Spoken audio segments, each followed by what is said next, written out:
It was a nighttime when everybody had gone to sleep. A man gets up. He turns on the TV. All of his family are deep asleep. And he watches something that's not appropriate. All of a sudden, a door opens and his daughter comes out. And she just barely learned how to talk. She looked at her father. Her father tried to rush to the TV and the remote to turn off. And she said, "Shame on you, Father. Shame on you." And then she went back into her room.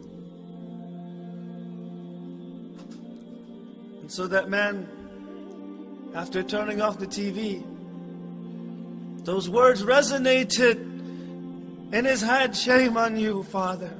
Shame on you." And tears started coming down his eyes. And he stayed up until Fajr,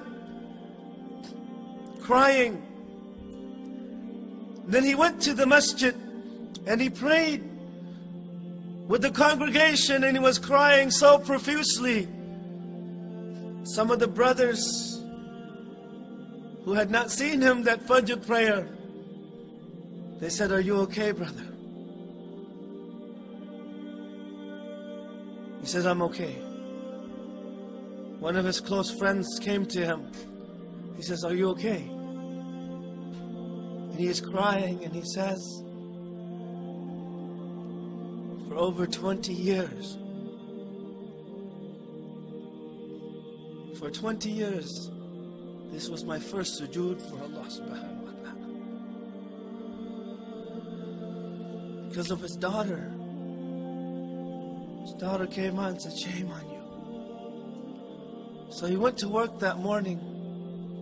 And of course he was very tired because he didn't get much sleep at night. His wife tried to call him, but she couldn't reach him. He came home and she said, "Honey, our daughter just passed away." His daughter passed away. And those words again came, the last words that she heard were, "Shame on you, Father. Shame on you." The whole day, those were his last words. "Shame on you." So he went and he buried her. He put her in the grave. When he put her in, he smiled. And his friend looked at him and said,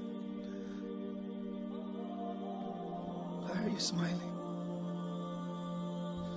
And he had been crying so much. Now he puts his daughter in the grave and he smiles. He says, "I buried my daughter, but she left a nur that will remain in my heart, inshallah, until the day of judgment."